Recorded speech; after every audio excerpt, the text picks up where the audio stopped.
की कथा का मिलना, ये बड़ी दुर्लभ बात है। लक्ष्मी, पत्नी, पति, पुत्र, ये तो पापियों के घर भी होता है, सब कुछ मिल जाता है, लेकिन क्या नहीं मिल पाता वहां? संतों का मिलना और भगवान की कथा का मिलना, ये दो चीज मिल जाए। और दूसरी बात, संतों से मिलने के लिए जाए तो कैसे जाए? का संत मिलन को चाहिए और तज माया अभिमान, और जो जो पग आगे धरे तो कोटन यज्ञ समान। संतों से मिलने के लिए जाएं तो कैसे जाएं? का तज माया अभिमान, जो माया का घमंड है ना, माया माने रुपया पैसा ही नहीं है, ताकत, रूप, स्वरूप, घर, मकान, पैसा है। अब अहंकार तो किसी भी चीज का हो सकता है ना? तो उस अहंकार को त्याग करके तब संतों से मिलने जाना चाहिए, अहंकार नहीं होना चाहिए। क्यों? क्योंकि उस अहंकार में जाओगे तो संतों के पास क्या मिलेगा? का तुम्हें आशीर्वाद नहीं मिलेगा भैया, और सब कुछ खरीद सकते हो पैसे से, लेकिन आशीर्वाद धन से नहीं मिलता। इसीलिए हमें क्या करना चाहिए? जो अपने से बड़े हैं ना, उनके सामने झुक करके, उनके चरण स्पर्श करके, उनको प्रणाम करके चलना चाहिए। उससे क्या होता है कि जो चीज किसी से नहीं मिल सकती वो मुफ्त में मिल जाती है। लेकिन उसके लिए क्या चाहिए? उसके लिए झुकना पड़ेगा। क्या करना पड़ेगा? झुकना पड़ेगा, तो आशीर्वाद मिल जाए।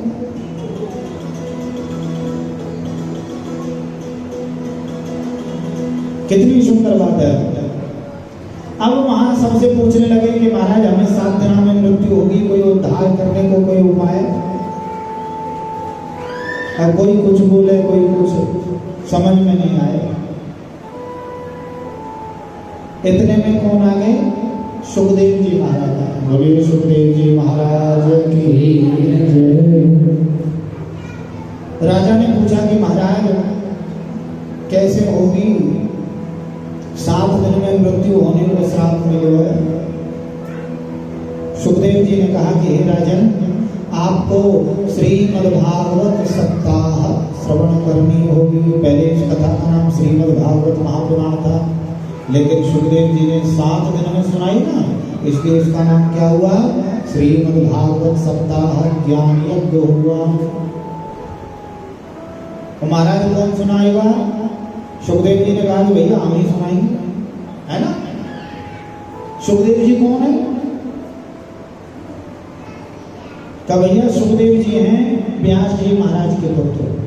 व्यास जी कौन है? विष्णु भगवान के अवतार हैं, जिन्होंने 4 वेद, 6 शास्त्र और 18 पुराण, उपनिषद इत्यादियों को रचा था। तो सुखदेव जी कैसे हैं, इनकी थोड़ा वृत्तांत बताएं। हाँ भैया, कल मैंने बताया था नारद जी के बारे में। वो कौन है? संदेश वाहक।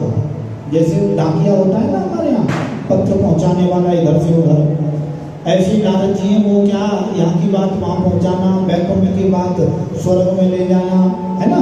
स्वर्ग की बात पाताल में, शिवलोक, ब्रह्मलोक। प्रचारक हैं,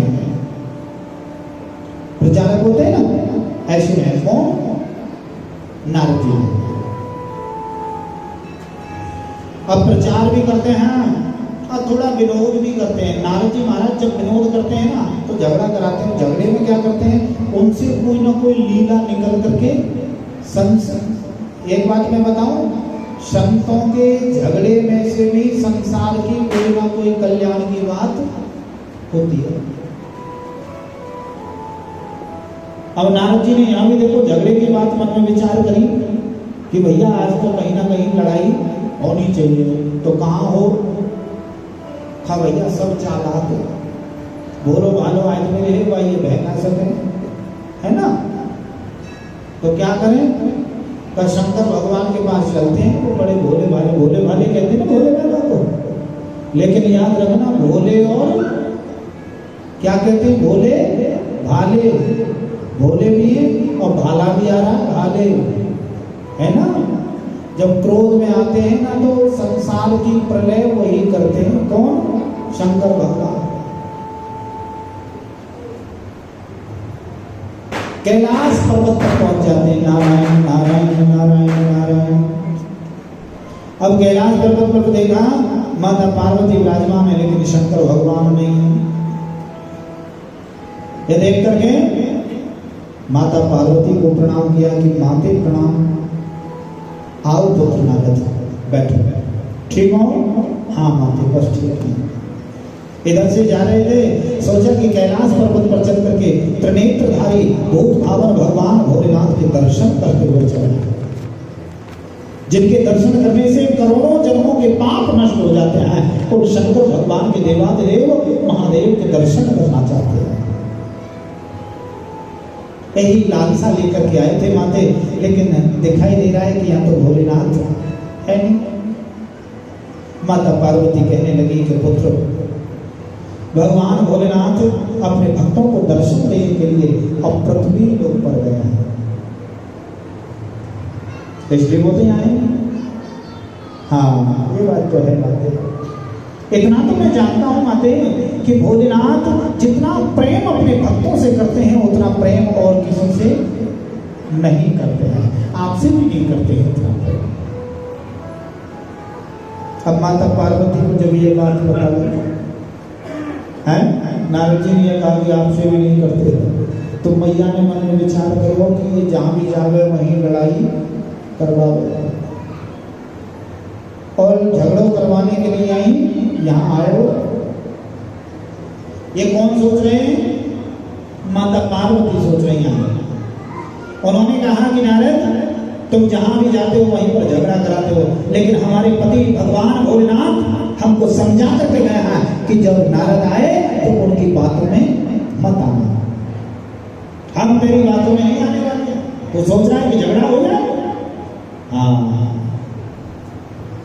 नारद जी महाराज तो मुस्कुराने लगे और कहने लगे कि माते बस ठीक है, लोगों ने मेरे नाम को बदनाम करके रखा हुआ है, सच्चाई की बात बोला तो फिर भी कहते हैं कि झगड़ा कराता है।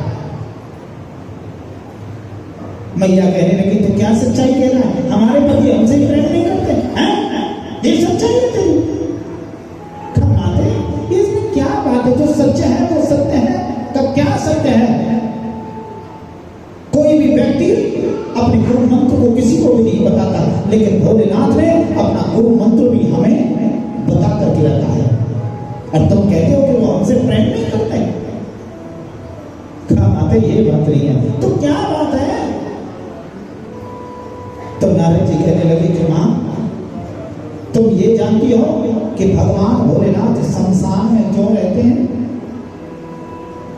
बस एक बात नहीं जानती तो इसका मतलब हमारे पति हमसे प्रेम नहीं करते। तुम ये जानती हो कि भगवान के गले में जो मुंडों की माला है ये किसके मुंड है? ये तो नहीं जानती। कहा हम जानते हैं। क्यों? क्योंकि हम उनके भक्त हैं और हमें सब बात बता करके रखी है भोलेनाथ ने। इसलिए कह रहे थे कि भोलेनाथ जितना प्रेम अपने भक्तों से करते उतना किसी से नहीं करते। तो एक दो बात नहीं जानती तो क्या तुम ये जानती हो कि जो सामने अस्थि पर्वत है इसका नाम अस्थि पर्वत क्यों है? तुम ये जानती हो भांग इत्यादि क्यों पीते हैं? शमशान की चिता की भस्मी क्यों लगाते हैं शरीर में? सांप बिच्छू क्यों धारण करते हैं? और तो और तुम ये जानती हो कि तुमसे पहले कितने विवाह हो गए भोलेनाथ के? उमा, रुद्राणी, भवानी, इनके बारे में कुछ पता है? तुम्हें बता करके रखा है? जैसी कोई बात बताई तो मैया रोने लग जाती है। तब मुझसे तो कहते थे कि तुमसे ही प्रेम करता हूं और किसी से प्रेम नहीं करता, लेकिन जो बात मुझे उनसे पता चलनी चाहिए थी वो बात बाहर के लोग आकर के मुझे बता रहे हैं। क्या नारद ये सही बात है? तू कहीं झगड़ा कराने की बात तो नहीं कर रहा? तब माता तुम्हारी सौगंध उठा करके कहता हूं ये सब बात सत्य है। अब क्या था? आने को भोलेनाथ का उनसे आकर के तुरंत ये बात मैं पूछूंगी कि उमा, रुद्राणी, भवानी इत्यादि ये सब कौन है? मुझसे पहले कितने विवाह हो चुके तुम्हारे? एक भी बार तुमने मुझे नहीं बताया। मैंने कभी कितनी बार कहा कि कहीं पर महल बना लीजिए, लेकिन शमशान में रहा करते हैं। जीवन निकल गया। मैं एक राजा की पुत्री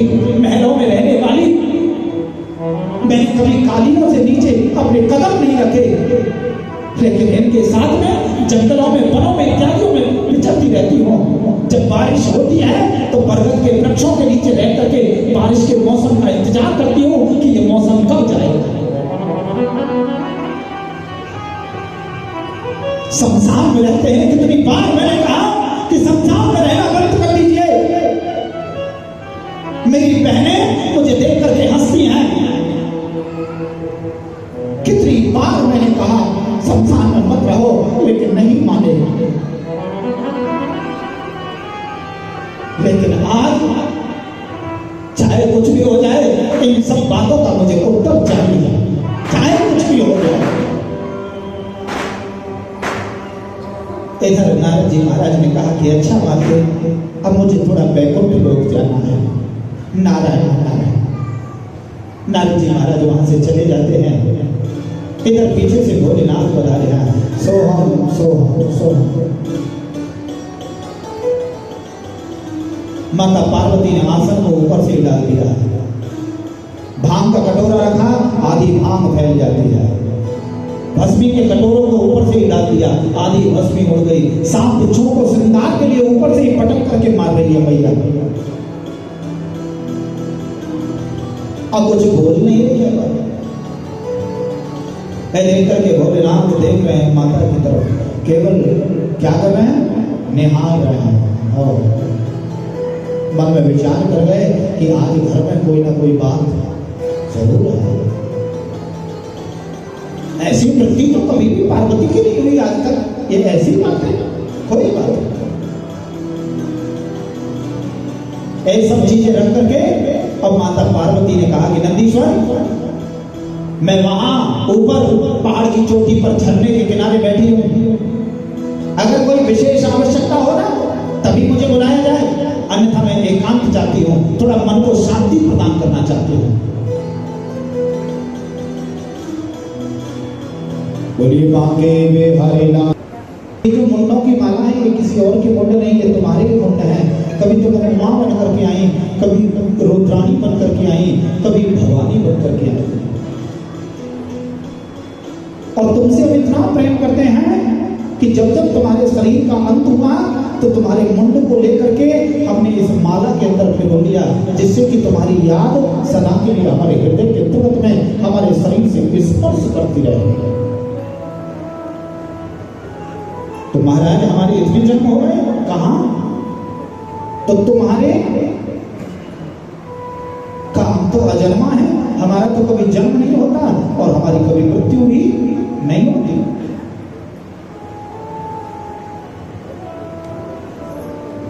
महाराज ऐसा क्यों? शंकर भगवान कहने लगे क्यों? क्योंकि हम अमर कथा जानते हैं। क्या जानते हैं? अमर कथा। तो महाराज वो हमें भी सुना सकते हो? कहां? लेकिन वो हर स्थान पर स्मरण नहीं कराई जाती, उसके लिए एकांत स्थान चाहिए। भगवान भोलेनाथ माता पार्वती को अपने साथ में लेकर के अमरनाथ की गुफाओं में चले जाते हैं। अमर कथा कहाँ सुनाई थी?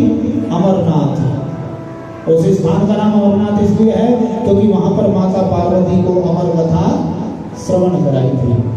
लेकिन कथा सुनाते से पहले शंकर भगवान ने कहा कि जब तक तुम हुंकार भरती रहोगी हम कथा सुनाते रहेंगे, और जब तुमने हुंकार भरना बंद कर दिया तो हम अपनी वाणी को भी विराम दे देंगे, बंद कर देंगे। ठीक है।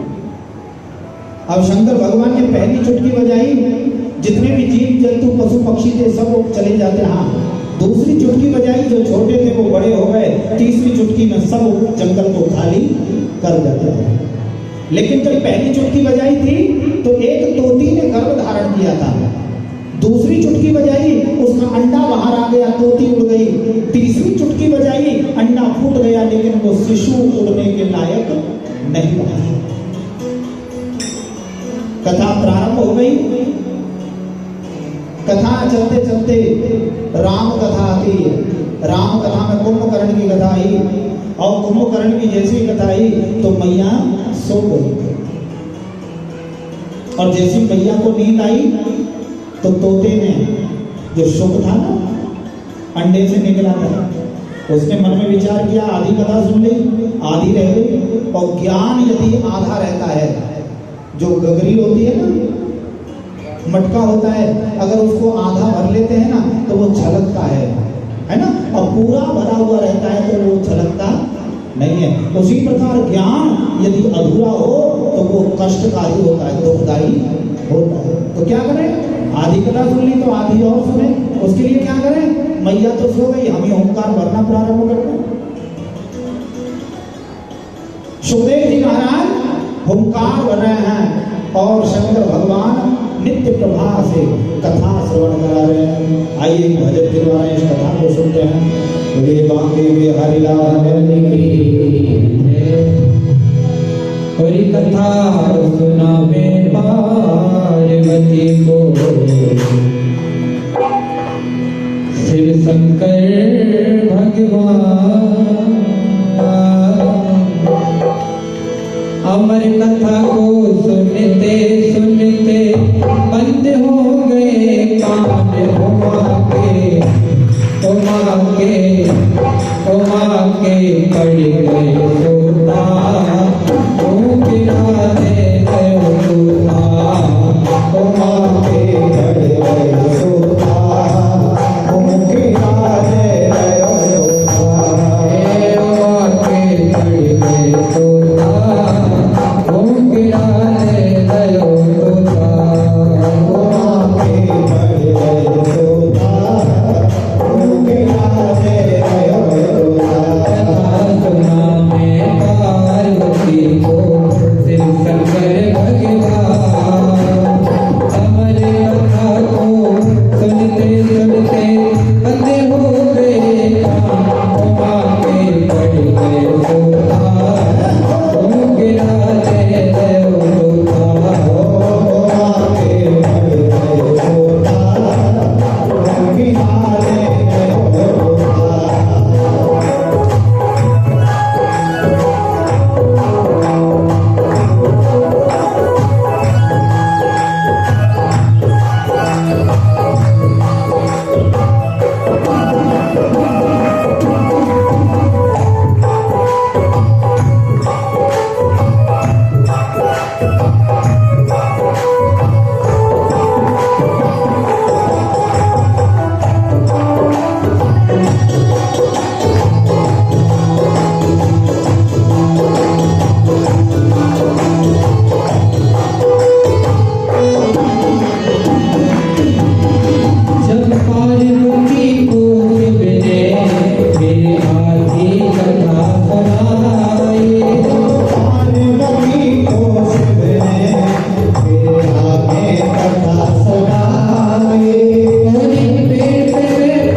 उड़ते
पेट में खा गयो तोता, ओ गिरा ले गयो तोता, ओ आके गयो तोता, ओ गिरा ले गयो तोता।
शंकर भगवान की कथा को सुन करके सुखदेव जी महाराज व्यास जी की पत्नी में विराजमान हो जाते उनके उदर में।